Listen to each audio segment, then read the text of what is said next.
नमस्कार, मी डॉक्टर मच्छिंद्र बांगर, महाराष्ट्र आणि देशातील हवामान परिस्थिती संदर्भात ताजा अंदाज देणार आहे. आपण बघतो की सध्या काही असलं तरी दक्षिणेला देखील या ठिकाणी अतिशय चांगल्या प्रकारचं बाष्प आहे. बंगालच्या उपसागराच्या तामिळनाडू आणि केरळच्या आजूबाजूने देखील एक सिस्टम बनू शकते असं वातावरण आहे. तर उत्तर भारतामध्ये एकापाठी एक WD सक्रिय होत आहेत. शिवाय आपण हा WD जर बघितला तर अतिशय ताकदवर आहे. त्यामुळे अशा प्रकारचे जर ताकदवर WD उत्तर भारताच्या दिशेने आले तर खूप मोठी बर्फवृष्टी होईल आणि पर्यायाने थंडीचं प्रमाण हे अतिरेकी बनण्याची शक्यता आहे. हे आता आपण बघतो की उत्तर भारतामध्ये बर्फवृष्टी सुरू आहे आणि या दरम्यान उत्तरेकडून वारे जेव्हा येतात तेव्हा थंड अशा प्रकारची कोल्ड वेव्ह, ज्याला आपण थंडीची लाट म्हणतो, ती निर्माण होते आणि अशा प्रकारचं वातावरण सध्या तयार झालेलं आहे. आपण या ठिकाणी बघतो की कोल्ड वेव्ह ही पंजाबमध्ये आहे. मध्य प्रदेश, छत्तीसगड, ओरिसा, तेलंगणा आणि विदर्भ अशा प्रकारे सध्या थंडीची लाट आहे. त्यामुळे थंडीच्या लाटेचा प्रभाव हा महाराष्ट्राच्या उर्वरित भागात कोकण सोडता जोरदार आहे. आणि ही थंडीची लाट आपण बघतो की 10 तारखेला खूप मोठं क्षेत्र व्यापणार आहे. यामध्ये दिल्ली, पंजाब, राजस्थान, मध्य प्रदेश, महाराष्ट्राचा बहुतांश भाग, त्यामध्ये परत आपण बघतो की छत्तीसगड, ओरिसा आणि विदर्भ सोडलेला आहे, परंतु विदर्भ सुटणार नाही. तर आपण जेव्हा 10 तारखेला पोहोचू तेव्हा तेलंगणासहित विदर्भ देखील थंडीच्या लाटेमध्ये असणार आहे. त्यामुळे लक्षात घ्या की थंडीची लाट तीव्र होत जाणार आहे. अगदी हाच प्रभाव कायम 11 तारखेला देखील राहणार आहे. आपल्यासाठी महत्त्वाची बाब म्हणजे आता सध्या सर्क्युलेशन्स वगैरे कुठे आहेत. तर उत्तर भारतामध्ये WD पाठी WD येत आहेत आणि WDचे सर्क्युलेशन्स हे उत्तर भारतामध्ये आहेत. त्याच वेळेस आपल्याला एक कमी दाबाचं क्षेत्र हे विजयवाडा चेन्नईच्या दरम्यान तयार होताना दिसतंय. त्यामुळे ही बाब देखील आपल्याला नोट करावी लागणार आहे. आपण बघतो महाराष्ट्रामध्ये थंडीची लाट आता वाढणार आहे आणि देशातील मध्य भारतावर खास करून पश्चिम भारत आणि मध्य भारत असं थंडीचं प्रमाण वाढण्याचा अंदाज हवामान खात्याने दिला आहे आणि आपण त्याची खात्री या मॉडेलच्या माध्यमातून करणार आहोत.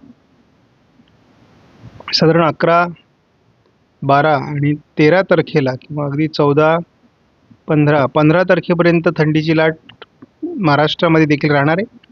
उत्तर भारतासहित मध्य भारतात राहणार आहे. मात्र या महाराष्ट्रातील थंडीच्या लाटेचा प्रभाव थोडा 16, 17 आणि 18 तारखेला कमी होऊ शकतो, परंतु 18ला पुन्हा पूर्व विदर्भाकडून थंडीचं प्रमाण वाढण्याचाही अंदाज आहे. या ठिकाणी थंडीचं प्रमाण कमी होण्याचं नेमकी कारण काय आहे याचा सुद्धा आपल्याला त्या दरम्यान शोध घ्यावा लागेल. कारण तो शोध आता लागणार नाही, कारण माझा अंदाज आहे की एखादा WD हा गुजरात मार्गे महाराष्ट्राकडे सरकू शकतो का हे आपल्याला बघावं लागेल. आपण या मॉडेलचा केवळ धावता अंदाज बघत असतो, कारण सध्याचं काही पावसाचं वातावरण नाही आहे, केवळ थंडीचं वातावरण आहे. त्यामुळे आपल्याला सध्या लगेचच पावसाचं कोणतंही वातावरण तयार होणार नाही. परंतु आपण 14 तारखेला बघतो की उत्तर भारतामध्ये एक WD सक्रिय होणं अपेक्षित आहे. थोडा दक्षिणी भागाकडे याचा प्रभाव आहे, परंतु जोपर्यंत हे वातावरण जवळ येतं भारताच्या तोपर्यंत ते विरून जाण्याची देखील शक्यता असते आणि त्यामुळे पुन्हा पुन्हा हे WD तयार होतील. जेव्हा त्यांना अनुकूल वातावरण तयार होईल तेव्हा ते मध्य भारतापर्यंत पोहोचतील आणि ज्या क्षणी ते मध्य भारतात पोहोचतील त्या क्षणी आपल्याला योग्य तो अंदाज दिला जाईल, कारण तेव्हा गारपिटीचा संभव असणार आहे. पाऊस नाही हे आपल्याला सगळ्याला माहिती आहे, परंतु तरी देखील आपण हा अंदाज बघत असतो. आपल्याला सुरुवातीला तरी या ठिकाणी एक हलकं कमी दाबाचं क्षेत्र बंगालच्या उपसागरात बनण्याची शक्यता दिसते आहे. आपण बघूयात की साधारणपणे याचा काय प्रभाव पडतोय. तर अशा पद्धतीने हे वातावरण केवळ समुद्राच्या अंतर्गत भागात आहे, तरी देखील थोडंफार त्याचा प्रभाव हा श्रीलंकेवर पडण्याची शक्यता आहे. त्यानंतर साधारण 13 तारखेनंतर अंदमान निकोबार बेटांच्या दरम्यान देखील थोडा प्रभाव निर्माण होण्याची शक्यता आहे. हा केवळ 14 तारखेपर्यंतचा अंदाज आहे, परंतु जे हे WD तयार होतात या भागामध्ये, हे WD ज्या क्षणी मध्य भारतावर परिणाम करतील तेव्हा हवामानात खरा बदल होईल. तोपर्यंत थंडीची लाट कायम राहण्याची शक्यता आहे. आपण GFS मॉडेलनुसार जवळपास 24 तारखेपर्यंतचा डिसेंबरचा अंदाज बघतो. 15 दिवसामध्ये उत्तर भारतात हलके WD आहेत. दक्षिण भारतात श्रीलंकेच्या आजूबाजूने किंवा अंदमान निकोबार बेटांच्या दरम्यान, इकडे लक्षद्वीपकडे समुद्री भागामध्ये काही प्रमाणामध्ये कमी दाबांची निर्मिती होते, परंतु समुद्राच्या अंतर्गत भागातील ठिकाणीच हा पाऊस होणार आहे. त्यामुळे भारतामध्ये आणि महाराष्ट्रामध्ये खास करून याचा परिणाम नाही. आपण ECMWF मॉडेलचा अंदाज बघितला तर आपल्याला या ठिकाणी असं दिसतंय की कर्नाटकच्या दक्षिण टोकाला, रायलसीमाच्या दक्षिण टोकाला, केरळ आणि तामिळनाडूमध्ये हलकं वातावरण पावसाचं या दरम्यान राहण्याची शक्यता अजून कायम आहे. तर लक्षद्वीप, अंदमान निकोबार बेट आणि श्रीलंकेमध्ये देखील पावसाळी वातावरण कायम राहणार आहे. उत्तर भारतात एकापाठी एक WD आता सुरू होणार आहेत आणि त्यामुळे उत्तर भारतात सातत्याने बर्फवृष्टीचं वातावरण राहणार आहे. आपण मुद्दाम EIFS मॉडेलचा अंदाज जरी घेतला तरी पुढील 15 दिवसामध्ये आपल्याला फार काही वातावरणात बदल नाही आहेत, परंतु जे काही WD उत्तर भारतामध्ये सक्रिय आहे त्यामुळे बर्फवृष्टी उत्तर भारतात होते. त्या बाजूने येणाऱ्या वाऱ्यांमुळे थंडीची लाट मध्य भारतावर तयार होते आहे.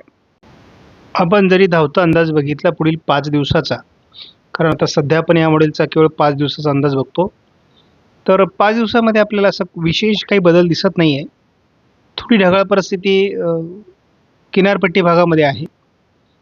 हलक्याशा सिस्टम दक्षिण अरबी समुद्र आणि दक्षिण बंगालच्या उपसागरामध्ये तयार होत आहेत, परंतु समुद्र भागामध्येच त्याचा प्रभाव आहे. भारतीय भूभागावर त्याचा परिणाम होण्याची कुठलीही शक्यता नाही. 11, 12, 13, 14 तारखेला आपण जर बघितलं तर अगदी निरभ्र अशा प्रकारचं आकाश आपल्याला बघायला मिळणार आहे.